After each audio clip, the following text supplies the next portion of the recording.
Stop the video right now if you still believe you're a good person, because what I'm about to tell you will shatter that illusion forever. In 1503, a broken man sat alone in a cold prison cell in Florence. His body was tortured, his career destroyed, everything he built gone. But his mind was sharper than ever. In that silence he saw something terrifying, the truth about human nature that everyone knows. But nobody dares to admit he wrote it all down. Every hidden rule, every ruthless pattern that separates winners from victims. His name was Niccolo Machiavelli. Yes, Niccolo Machiavelli. And he discovered something most people will never accept. The people you admire most are not kind. They're strategic. They're playing a game you don't even know exists. Right now, as you watch this, someone is studying you, reading you, calculating your worth, measuring your weakness, deciding if you're useful or disposable. And you're making it so easy for them because nobody ever taught you the real rules. You think kindness wins? It doesn't. You think honesty is the best policy? It's not. You think good people finish first? Look around. They're finishing last, confused, drained, still wondering why life keeps punishing them for doing everything right. Here's what nobody tells you. There are two worlds. The first one, the world they teach you in school, where fairness matters, where hard work pays off, where being good is enough. Then there's the real world, where power decides everything, where perception beats reality, where the ruthless inherit the earth, while the righteous inherit nothing. You've been living in that first world, still wondering why nothing makes sense today. You enter the second, and I'll warn you, once you see these patterns, you'll never unsee them. Once you understand how this really works, you'll never trust anyone the same way again. You will use this knowledge to protect yourself, to build walls, to stop being a victim. Machiavelli didn't write this for good people or bad people. He wrote it for people who are tired of losing, for people who are done being confused, for people finally ready to see reality without the filter. So here's my only question. Are you ready to stop being naive? Because these 7 lessons will either set you free or turn you into a monster. The choice is yours. But you can't make that choice without knowing the game. Drop this affirmation in the comments right now. I'm ready to see the truth. Number 1, your emotions are your enemy.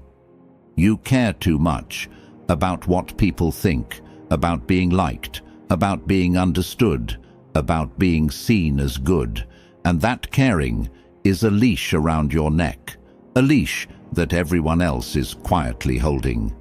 Here's what Machiavelli saw that you don't. Emotions make you predictable. Predictable makes you controllable. Controllable makes you weak. The person who cares less always has the power. Watch any negotiation. The one desperate for the deal loses. The one who can walk away wins, always. Not sometimes, always. Why? Because desperation smells like blood in the water, and whether they admit it or not, everyone around you is a shark. Machiavelli once said, "The wise man does at once what the fool does finally." The fool gets attached, emotionally invests, gets desperate, then loses everything and learns too late. The wise man, he stays detached from the start. He calculates, he observes, he acts with logic, not emotion. Let me show you how this plays out. You have someone in your life who matters to you. They know it, and because they know it, they have leverage. They cancel plans. You accept it. They disrespect your time. You smile through it. They take you for granted. You keep showing up. Why? Because you're emotionally attached, and they're not. That imbalance is power. Now imagine this. You cared 50% less. Not zero. Just less. They cancel. Okay, no problem. And you don't reschedule. You move on. What happens? Suddenly they're checking in. They're wondering if you're upset. They're trying to make it up to you. The power shifted. The moment your emotional investment decreased. This works everywhere. Someone insults you. Your natural instinct? Defend yourself. Prove them wrong. Show them who you are. That's emotion. That's weakness. Instead, respond with calm indifference. If you say so. Then walk away. They're left disarmed, confused, because their attack found nothing to grip, no reaction to feed their ego. Here's the part that sounds cold, but it's actually freedom. People are temporary. Circumstances change. Feelings fade. The only constant is you. The moment you attach your peace to external things, people's opinions, outcomes, approval, you've handed over your power. Calculated detachment doesn't mean you don't love. It doesn't mean you don't care. It means you love and care from a place of choice, not need. You engage because you want to. Not because you'll collapse if you don't think about the calmest person you know. The one who never seems rattled, the one who handles chaos like it's a Tuesday. They're not emotionless. They're detached from outcomes. They know that whatever happens, they'll handle it. That certainty comes from not needing any specific result to be okay. Here's your practice. Identify the 3 things you're most emotionally attached to right now: a person, a goal, a situation. Now ask yourself, if this disappeared tomorrow, would I survive? The answer is yes, you would. You always have. That awareness is the beginning of detachment. Start creating space between what you want and who you are. Your worth isn't tied to outcomes. Your identity isn't dependent on approval. Your peace isn't conditional on everything going your way. The goal? Reach a state where you engage fully, but hold everything loosely. Play the game with intensity, but don't collapse when you lose. Invest in people, but don't need them to validate you. Pursue your goals, but stay unshaken if they don't happen. That's calculated detachment. That's power. That's how you become someone who can't be manipulated through emotion. Drop this affirmation in the comments. I am whole without external validation. Number 2, study people like prey. You're blind to patterns because you want to believe people are complicated. They're not. Humans are incredibly predictable once you learn to watch instead of react. Machiavelli spent his entire life observing power dynamics. Kings, generals, advisors, merchants. He noticed something fascinating. People repeat the same behaviors over and over, same triggers, same reactions, same patterns. And whoever sees the pattern first controls the interaction. Machiavelli once said, "Men are so simple and so much inclined to obey immediate needs that a deceiver will never lack victims for his deceptions." People follow their programming like robots. They just don't realize it. But you're about to. Here's how this works. Someone you know gets angry when they feel disrespected. That's their pattern. Now you know, if you want to throw them off balance, subtly disrespect them. If you want to manipulate them, show exaggerated respect. If you want to avoid conflict, never trigger their respect meter. See? One pattern, multiple applications. Another example, someone needs to feel important. That's their core drive. They name drop, tell stories where they're the hero, constantly position themselves as special. Now, you know exactly how to handle them. Make them feel important, and they'll do anything for you. Threaten their importance, and they'll become your enemy. Ignore them entirely, and they'll either chase you or avoid you. Pattern recognized, power acquired. Most people are running on 3 or 4 core needs: validation, control, safety, significance. Watch what someone does repeatedly, and you'll identify which needs drive them. Once you know their needs, you know their buttons. Once you know their buttons, you can push them or protect them. Your choice. Let me give you a framework. For the next week, pick one person. Don't interact yet. Just observe. Notice, what do they talk about most? What makes them defensive? What makes them light up? What do they avoid? What do they seek? Within a week, you'll understand them better than people who've known them for years. Why? Because you're studying them like a scientist, while everyone else is just reacting. Here's where this gets powerful. Someone's trying to manipulate you, but you've studied their pattern. You see the manipulation coming 3 steps ahead. You can either play into it and let them think they're winning while you position yourself strategically, or you can sidestep it entirely and watch them waste energy on tactics that no longer work on you. Think about salespeople. The good ones study you in the first 30 seconds. They identify if you're driven by fear or desire, if you need social proof, if you make decisions emotionally or logically. Then they adjust their pitch to match your pattern. That's why you buy things you don't need.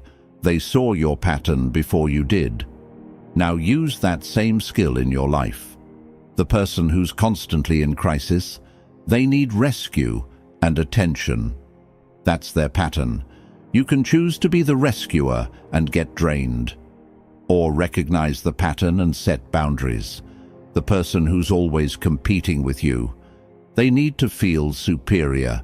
Let them win small battles while you win the war.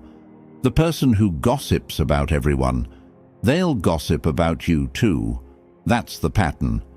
Adjust your trust accordingly. But here's the twist. You have patterns too.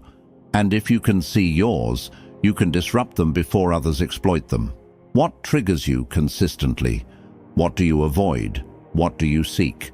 Your self-awareness is your shield against those who would use your patterns against you. Machiavelli studied people because he understood a brutal truth. Humans haven't changed in thousands of years. Same desires, same fears, same predictable behaviors wearing different clothes. The person who sees this operates in a different reality than those who believe everyone is a unique mystery. Study people like you're preparing for an exam. Watch their micro-expressions. Notice their word choices. Track their behavior patterns. Observe what they do, not what they say. Actions reveal patterns. Words conceal them.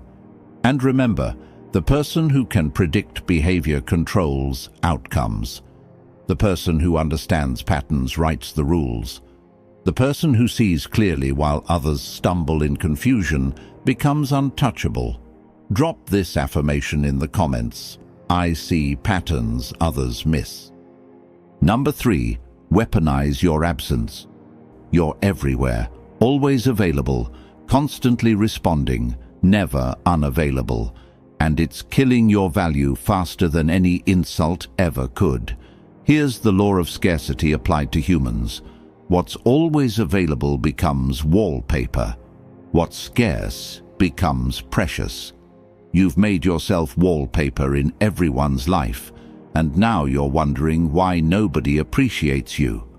Machiavelli observed that the most powerful rulers weren't the ones who appeared in public constantly. They were the ones whose appearance was an event. When they showed up, it meant something. When they spoke, people listened. Why? Because their presence was rare enough to be valued. Machiavelli once said, "It is better to be feared than loved if you cannot be both." But let me add to that. It's impossible to be either feared or loved if you're always there. Familiarity doesn't breed contempt. It breeds indifference. Think about your favorite musician. If they released a new song every single day, would you care about each one? No. But when they disappear for a year and drop an album, everyone pays attention. The absence created anticipation. The scarcity created value. Now, look at your life. Who do you value more? The person who's always free when you call, or the person who's selective about their time? The friend who responds immediately to every text, or the one who takes hours because they're actually busy with their own life? You already know the answer, yet you keep making yourself the person nobody values. Here's what weaponized absence looks like. Someone reaches out, you have time, but instead of responding instantly, you respond when it's convenient for you. Not games, not manipulation, just respecting your own time enough that other people's urgency doesn't automatically become your priority, or someone wants to make plans. You're available. But this person has a history of being flaky. So you say you're busy, you create scarcity, and suddenly they're more invested in actually showing up, because access to you isn't guaranteed. Let me tell you what happens when you master this. People start planning around you instead of expecting you to plan around them. Your time becomes respected because it's limited. Your presence becomes appreciated because it's not assumed. Your attention becomes valuable because it's not freely given to everyone. But here's the advanced level. Strategic absence isn't just about being unavailable, it's about disappearing at the right moments. Someone's taking you for granted? Reduce your presence in their life. Don't announce it. Don't explain it. Just become less available. They'll notice the void. They'll wonder what changed, and if they actually value you, they'll reach out and adjust their behavior. If they don't notice or don't care, congratulations, you just learned they never valued you in the first place. Your absence revealed their truth. Now you know where to invest your energy, and it's not with them. Think about attraction. The person who's always chasing creates disinterest. The person who's occasionally unavailable creates intrigue. Why? Because humans are wired to pursue what's moving away from them and ignore what's constantly approaching. Your absence creates space for people to miss you, to wonder about you, to appreciate you, but only if your absence is real, meaning you're actually invested in your own life when you're not with them. Here's your assignment. For the next 2 weeks, cut your availability in half. Not for everyone, but for people who've been taking you for granted. When they reach out, sometimes you're busy. When they want plans, sometimes you already have something. When they need something, sometimes you can't help watch what happens. Some people will step up and start valuing your time. Those are keepers. Others will get frustrated that you're not their on-call emotional support or problem solver. Those just revealed themselves.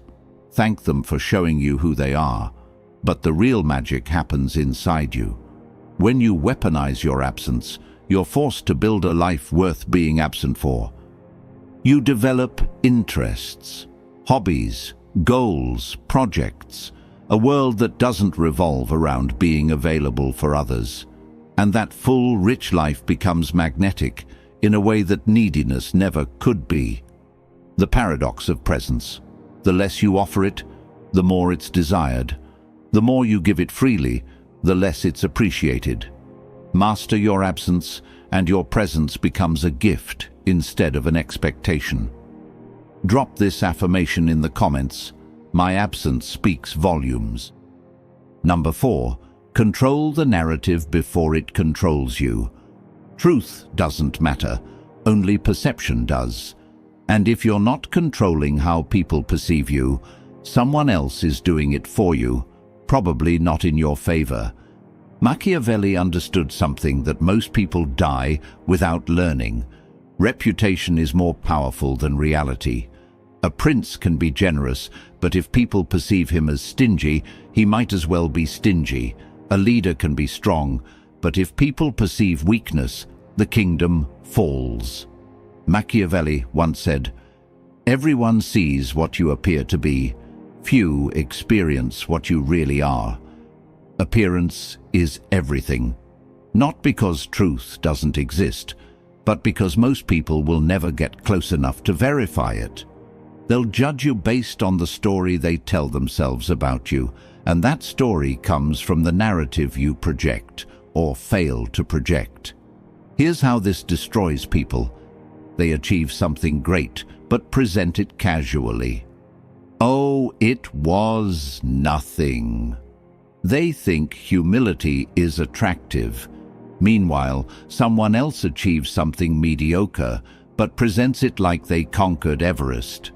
Guess who gets more respect? The person who controlled the narrative you're sitting on.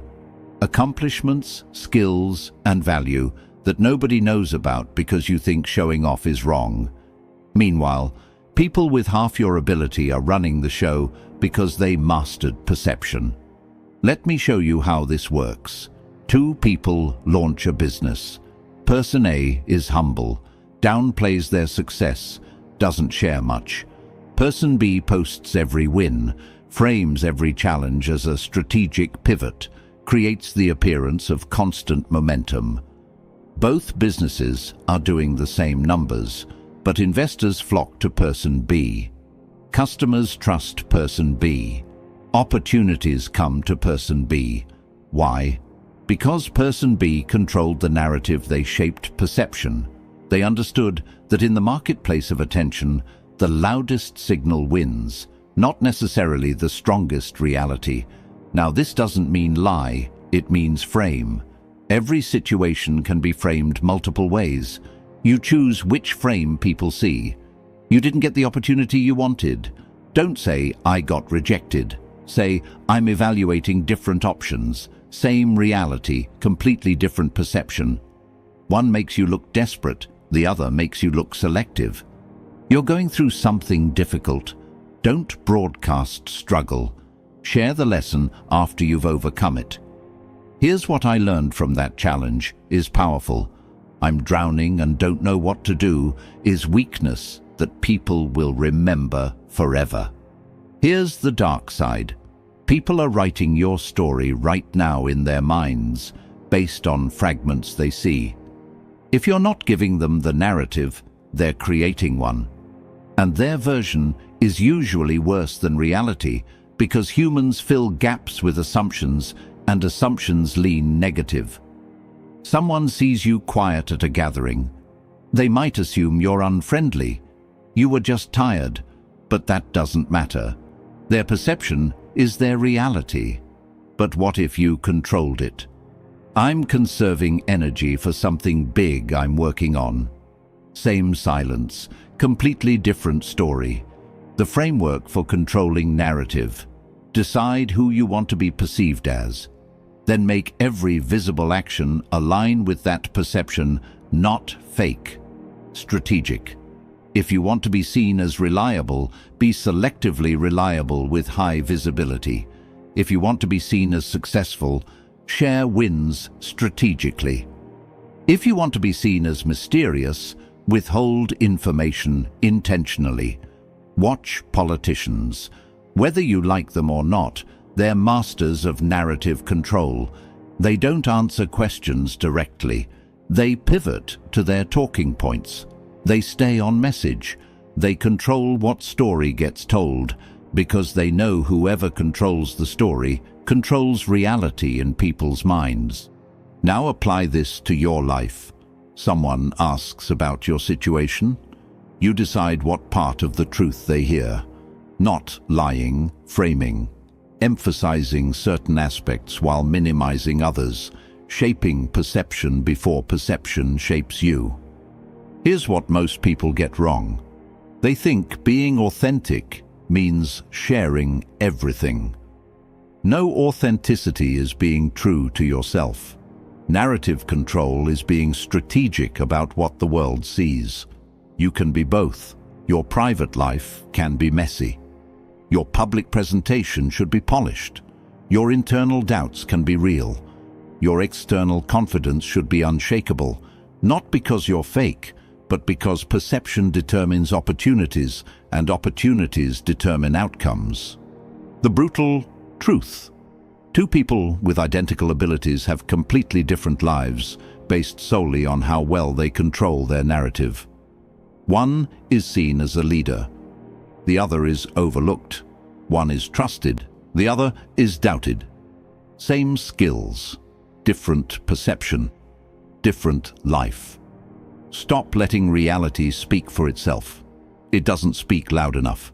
Control the narrative, or spend your life confused about why people don't see your value. Drop this affirmation in the comments. I write my own story. Number 5. Exploit reciprocity. You give freely and expect nothing in return because you think that makes you good. It does. It also makes you forgettable and often exploited, but give strategically. That's how you build an army of people who feel indebted to you. Machiavelli noticed that the most powerful people weren't stingy. They were generous, but calculated about it. They gave in ways that created loyalty. They helped in ways that built obligation. They invested in people who could return value. Machiavelli once said, "Benefits should be conferred gradually so that they may be better enjoyed." Here's the psychology. When someone does you a favor, especially unsolicited, you feel obligated to return it. That's hardwired into human social behavior. Reciprocity is one of the strongest psychological principles, and most people use it accidentally. Masters use it strategically. Let me show you the difference. Person A helps everyone who asks. They give their time freely. They're always available. What happens? People take advantage because there's no scarcity and no obligation. Help is expected, not appreciated. Person B is selective. They help specific people in specific ways at specific times. Each act of help is meaningful, visible, and creates clear value. What happens? Recipients feel genuinely grateful. They feel indebted. They look for ways to return the favor. Person B just built influence. Here's how you apply this. Someone asks for help. Instead of automatically saying yes, pause. Ask yourself, is this person worth investing in? Will they remember this? Will they be in a position to help me later? If the answer is no to all three, you're donating energy to a black hole. If the answer is yes, help, but make it count. Don't just give generic advice. Go above and beyond in a way they'll remember. Create a moment where they think, wow, I need to repay this somehow. Now here's the advanced technique. Give before being asked. Identify someone who could be valuable in your network. Find a way to help them without them requesting it. Maybe you connect them with someone. Maybe you share information they need. Maybe you support their project publicly. What you've done is created unexpected reciprocity. They didn't ask, so they feel extra obligated. You helped without pressure, so it feels more genuine. You've just deposited value in the relationship bank, and the best part, they'll look for ways to repay you without you ever asking. But here's the crucial part. Never mention what you've done for people. Don't keep score out loud. Don't remind them. That erases the goodwill instantly. Give strategically, then let the obligation sit naturally. People remember what you've done. Trust that. When you need something, they'll be there. Watch how successful people network. They're constantly doing small favors, introducing people, sharing opportunities, offering insights. Each one is a strategic deposit.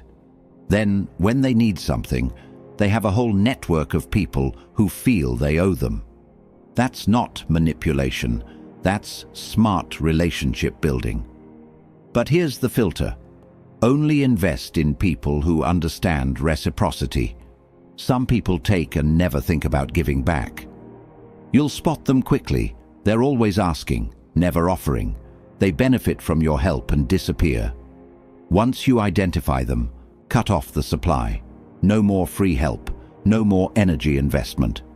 They don't understand the game, so don't play it with them. The people worth investing in. They reciprocate naturally. You help them once, they look for ways to help you back. They remember, they appreciate. They operate from abundance, not scarcity. Those people?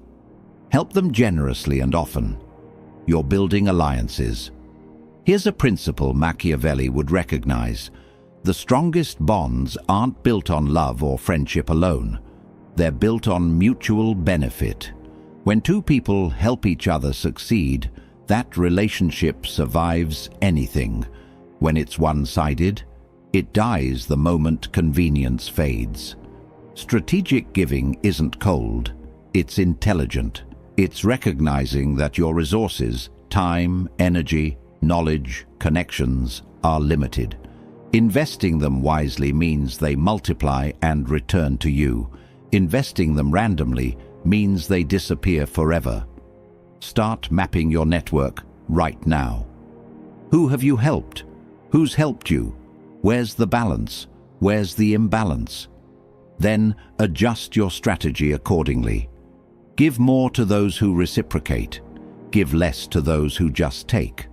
Watch your network transform into an actual asset instead of a drain. Drop this affirmation in the comments.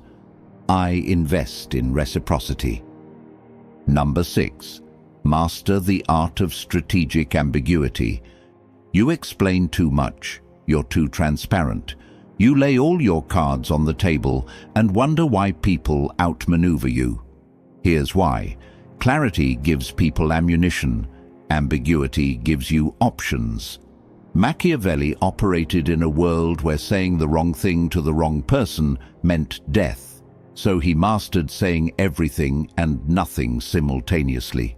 He learned that the less specific you are, the harder you are to pin down. The more open to interpretation, the more people project their own meaning, usually in your favor. Machiavelli once said, "The first method for estimating the intelligence of a ruler is to look at the men he has around him. But the second method? Look at how little he reveals while appearing to reveal everything. That's strategic ambiguity." Here's how this plays out. Someone asks about your plans. You could tell them exactly what you're doing. Now they can copy you, compete with you, or judge whether your plan is worth supporting. Or you could say, "I'm working on some interesting opportunities, still figuring out the details." Same question, zero vulnerability. You've shared nothing while appearing transparent. Someone asks your opinion on something controversial. You could take a clear position and potentially alienate half the room. Or you could say, "There are valid points on multiple sides. It's complex." You've now avoided enemies while seeming thoughtful. Everyone thinks you secretly agree with them. Strategic ambiguity isn't lying. It's being selectively clear. It's understanding that every piece of information you give away is a piece of power you surrender. The more people know about your plans, the more they can interfere. The more they know about your opinions, the more they can use it against you. The more they know about your strategy, the more they can counter it. Watch people in high-stakes environments. They never fully reveal their hand. They speak in ways that can be interpreted multiple ways. They commit to nothing while appearing to commit to everything. That flexibility is power. Let me give you concrete applications. You're negotiating. The other side asks your bottom line. You could tell them and lose leverage. Or you say, "I'm flexible depending on the overall package." You've kept your power while seeming reasonable. Someone asks if you're looking for a new opportunity. You could say no and close doors, or say yes and seem desperate. Instead, I'm always open to conversations about the right opportunity. You've positioned yourself as selective, not desperate or closed off. Here's the psychological edge. When you're ambiguous, people fill in the gaps with their assumptions, and they usually assume in your favor if you've built other credibility.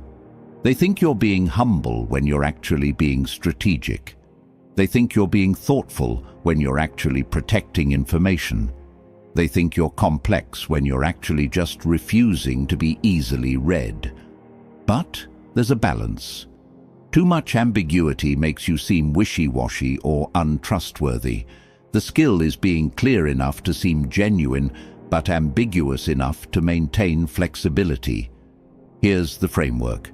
Be clear about values and character. Be ambiguous about tactics and specifics. People need to trust who you are, but they don't need to know exactly what you're doing or how you're doing it. I value honesty and loyalty. Clear and builds trust. Here's my exact plan for the next 6 months. Unnecessary clarity that creates vulnerability.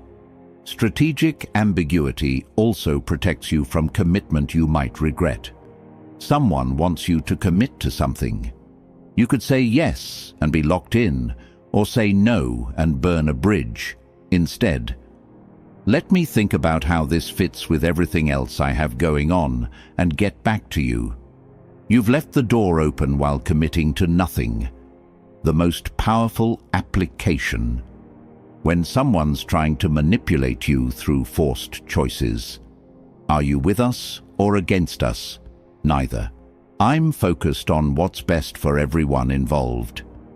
You've escaped their binary trap with ambiguity. People will pressure you for clarity. Just give me a straight answer. No, you give them the answer that serves your interests. Sometimes that's straight. Sometimes it's strategically vague. You decide based on what benefits you, not what makes them comfortable. Here's what I want you to practice. For the next week, when someone asks you something that doesn't require a clear answer, give them an ambiguous one. Watch how much power you maintain. Watch how people struggle to pin you down. Watch how your flexibility increases. The clearest people are the easiest to predict, counter, and defeat. The strategically ambiguous are impossible to corner because you never quite know where they stand, and that uncertainty is intimidating. Number 7. Cultivate strategic alliances, but trust no one completely. Here's the hardest truth in this entire video. Everyone is loyal until the cost of loyalty exceeds the benefit. Everyone has a breaking point. Everyone has a price. And the moment you forget, that is the moment someone you trust destroys you. Machiavelli watched it happen over and over, best friends betraying each other, loyal generals turning on their leaders, trusted advisors selling secrets, not because people are inherently evil, but because circumstances change and self-interest is the only constant. Machiavelli once said, "Since love and fear can hardly exist together, if we must choose between them, it is far safer to be feared than loved." But here's the deeper lesson. Don't choose love or fear. Choose strategic alliances based on mutual benefit, maintained through respect and protected through awareness that everyone, including you, is ultimately self-interested. Let me destroy some fantasies. That person who swears they'd never betray you, they will if the stakes get high enough. That friend who's been there forever, circumstances could turn them into your enemy tomorrow. That partner who claims unconditional loyalty. That condition is just well hidden. This isn't cynicism, this is realism, and realism keeps you from the devastating surprise of betrayal. Here's how you build relationships in a Machiavellian way. Create alliances where both parties benefit more from loyalty than from betrayal. When the math favors staying aligned, people stay aligned. When it shifts, they don't. Your job is to structure relationships where loyalty is the logical choice. Example, you have information someone wants. You could give it all away to prove trust. Or you could share pieces strategically over time, ensuring they stay aligned with you to get the rest. That's not manipulation. That's smart alliance building. Or you help someone build their success. But you build it in a way where they need you to maintain it, not through sabotage or control, but through genuine interdependence. Now, loyalty isn't emotional, it's practical, and practical loyalty lasts longer than emotional loyalty. But here's the crucial principle. Never give anyone complete power over you. Never tell one person all your secrets. Never become so dependent on one relationship that its loss would destroy you. Distribute your trust across multiple people so that no single betrayal can sink you. Think of it like financial investment. You don't put everything in one stock, because if it crashes, you're ruined. Same with trust. You don't invest everything in one person, because if they turn, you're devastated. Diversify your dependencies, spread your vulnerabilities, protect your core. Now, some of you are thinking this sounds lonely. It's not. It's liberated. You can love people deeply while understanding they're human and therefore fallible. You can build meaningful connections while maintaining awareness that circumstances change people. The difference between naivety and wisdom. Naive people trust blindly and get destroyed when human nature reveals itself. Wise people trust consciously, build smart alliances, and never get shocked when loyalty shifts, because they always saw it as conditional and planned accordingly. Here's your strategic framework for alliances. Identify people whose success benefits your success. Build relationships with them based on mutual elevation. Help them win in ways that require your continued involvement. Make yourself valuable enough that betraying you would cost them more than staying loyal. At the same time, never reveal everything. Keep some cards hidden. Maintain options outside of any single relationship. Build a network where losing one connection hurts but doesn't destroy. And watch for signs of shifting loyalty. When someone's circumstances change, their priorities change. When their priorities change, their loyalty might too. Don't be shocked. Be prepared. Adjust your trust accordingly. Machiavelli's ultimate insight: the person who expects perfect loyalty from imperfect humans will spend their life disappointed and betrayed. The person who understands loyalty is conditional and builds accordingly will create a network of strong alliances that last as long as they serve everyone involved. That's not cold. That's sustainable. That's how you build relationships that survive the test of changing circumstances. Drop this final affirmation in the comments. I build smart alliances. So there it is. 7 lessons that just rewired how you see human nature. 7 patterns that cannot be unseen now that you know they exist.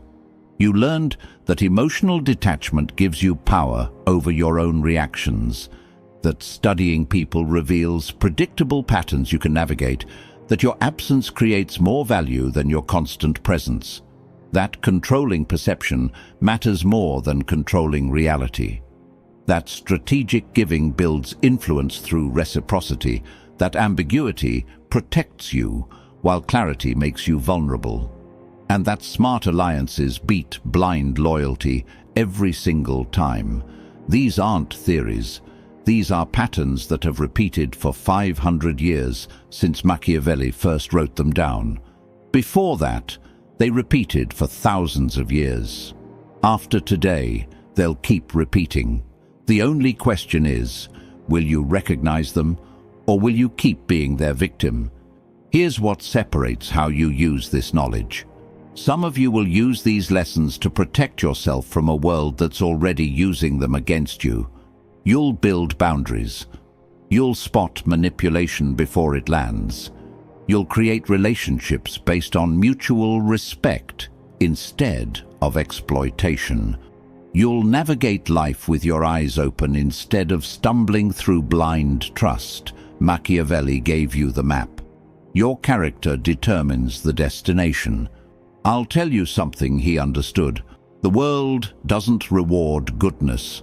It rewards effectiveness. Being good feels nice. Being effective changes your life. The real power, being effective while maintaining your soul, using these tools to build instead of destroy. Protecting yourself while not becoming the thing you're protecting against. That's the tightrope every intelligent person must walk, and most fall off. So the question isn't, will you play the game? The question is, what kind of player will you become? Because once you've seen the truth, there's no going back.